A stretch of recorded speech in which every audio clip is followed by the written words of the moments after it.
Je suis Stéphane Burn et bienvenue dans ce chapitre 13 de l'acte 1 des archives de l'Imperium Universalis.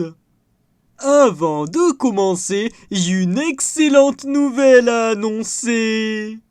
Nous avons fort heureusement et miraculeusement, récupérer les archives audio d'Archibald Lucius, notre bien-aimé empereur Dieu pour l'éternité. Ouais, j'ai toujours pas réussi à mettre la main sur ce connard qui a fait le coup, mais au moins grâce à l'autre boîte de conserve, on a pu sauver les meubles. Ouf.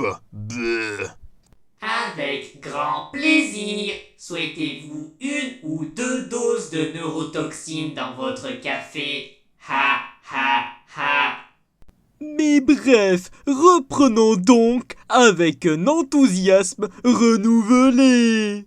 Archibald Lucius, entendant une voix l'appeler durant son sommeil, s'était réveillé au beau milieu de la nuit dans son lit en compagnie de Julie, mais pas que. Au centre de la chambre, face à lui, se tenait une cachou parfaitement calme, à qui il manquait visiblement un de ses bras. Et regardez, un nouveau spécimen de manchot. Monsieur Stanlon, je vous prierai de bien vouloir ne pas interrompre Monsieur Burn. Oh putain, le stagiaire qui maintenant se met à me faire la morale. Ah bah putain. Oh, pardon. Je disais donc, elle avait révélé avoir sacrifié ce membre auprès de l'hydre à 13 têtes pour ne faire plus qu'un avec les ombres et lui permettre ainsi de tenir Nifty en respect.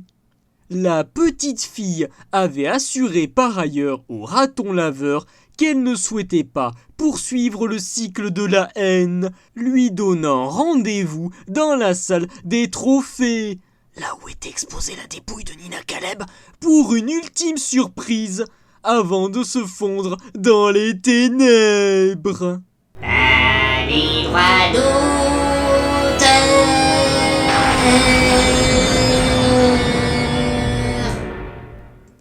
Mais avant de quitter la pièce, l'empereur avait tranquillisé sa garde du corps folle de rage, lui ordonnant de veiller sur Julie qui était tombée dans les vapes face à la vision de l'entité ésotérique.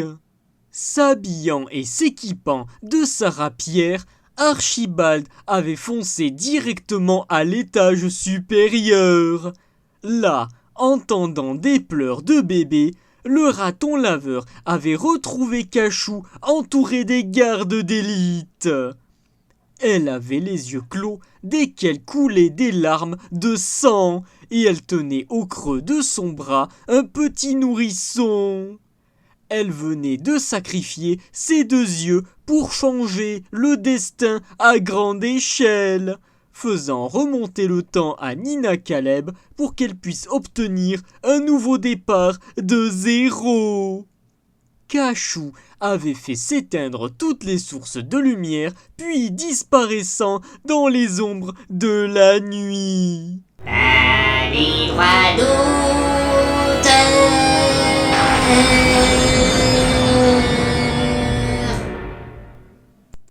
Après cette séquence des plus angoissantes, Archibald était retourné à l'étage inférieur, croisant en chemin Lucretia qui avait du mal à trouver le sommeil. La ramenant à sa chambre, l'empereur avait bordé sa fille adoptive en lui contant une bonne partie de son passé. Et tout de suite, un très court enregistrement audio sauvé des archives audio de notre bien-aimé empereur Dieu pour l'éternité. Lucretia, ma fille, il faut se coucher, il est tard. Allez, fais pas attention à ce bon vieux Stéphane qui nous regarde dans le coin des ombres. C'est ça le truc. Il prend note pour les futures archives. Seulement que vous écoutez en ce moment, les auditeurs. Vive le foreshadowing. Quittant le palais pour se rendre au gecko farceur, il y avait retrouvé un Clotaire Eynard fort heureux de le revoir. Souhaitant boire pour oublier ses soucis, le raton laveur s'était vu proposer du vin de dragon de feu, l'un des alcools les plus puissants existants sur ce continent. Tentant d'obtenir conseil auprès de son vieil ami tavernier, Archibald ne fut pas vraiment plus avancé, sombrant dans un petit coma éthylique, le faisant dormir jusqu'à tard le lendemain matin. Tu vois, Clotel, si je viens là ce soir, c'est pour le boire. Boire et oublier mes problèmes. Et puis ensuite, je vais boire pour oublier que je bois. Et quand je saurai que je bois pour oublier que je bois, je vais oublier pour le boire. Ça fait aucun sens. Mais bon, quitte à avoir un débat de PMU, tu penses que c'est qui tronche qui entre Nina Caleb et Thierry Célia d'Ambredard? Tu crois que c'est qui a les plus grosses miches, surtout? Se rendant au temple de Brave, il avait croisé la route de Lugdash, qui l'avait salué respectueusement et l'avait mis au courant concernant la mise au pas des clans peau verte au sein des territoires conquis. Se présentant finalement à Théade Goldenberg, l'empereur s'était montré une nouvelle fois humble, s'attirant la sympathie du dieu lui-même, au point de voir la présence démoniaque de Nifty tolérée. Après cela, il avait rendu une rapide visite à Korachandi pour lui confier la défense de Glarg durant la campagne militaire à venir. Ordonnant le déplacement de l'armée standalone et de la marine Awagbar, l'empereur s'était rendu à dos de Mouchou directement à l'île de Mongbolo pour assister au grand conclave des pirates de Cadbuluk. Ces derniers avaient accepté de prêter main forte à l'alliance entre les empires de Glarg et Éligiac, en échange de promesses de pillage et de richesses. S'en étaient suivies 2 semaines de longues batailles acharnées, à l'issue desquelles l'alliance entre le shogunat de Nug, la horde de Dandiskar et le royaume d'Esturli avait été totalement défaite. La shogun Tomoe Ashina avait été conduite à Grand Gognard par Archibald, où elle s'était agenouillée aux pieds d'Ernest Lucius. Le chef de guerre Immortan Skull avait reconnu la supériorité de ses adversaires, se trouvant même des atomes crochus avec l'empereur Éligiac. Il avait entre autres accepté l'échange de technologies entre Archibald et lui-même. Enfin, l'armée esturlienne s'était faite également écraser, la reine Miralda Fanu s'inclinant à contre-cœur face aux de Lucius.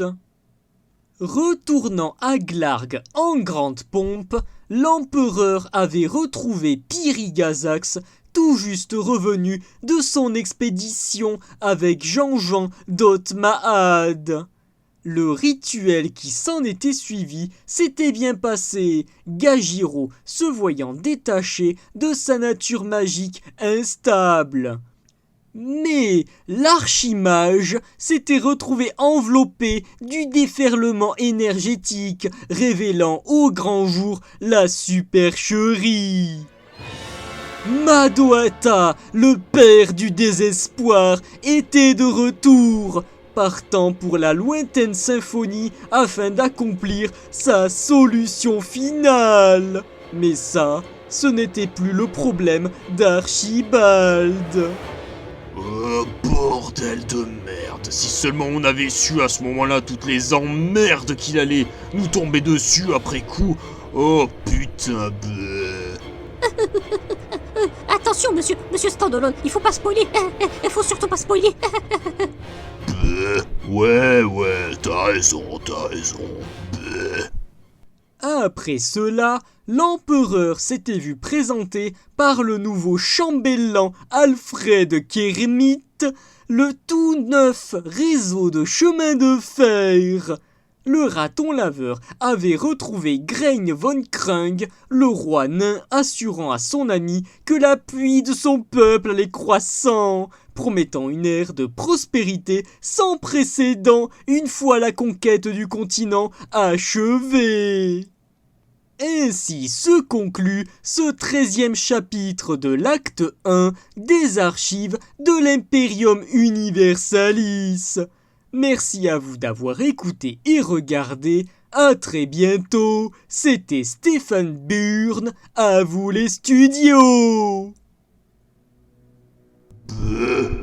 Bobby, c'est bien beau, hein. Tu prends la confiance et tout, c'est bien, tu t'affirmes. Mais, va pas trop me casser les noix non plus, hein.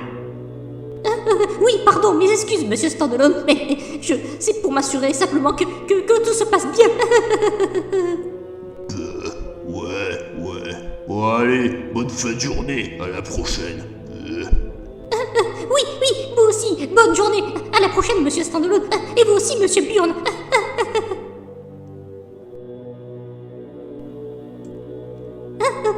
Mon maître, tout se passe exactement comme sur des roulettes. Oh, parfait, mon petit Bobby. Continue comme cela. Bientôt, l'heure de notre revanche sonnera.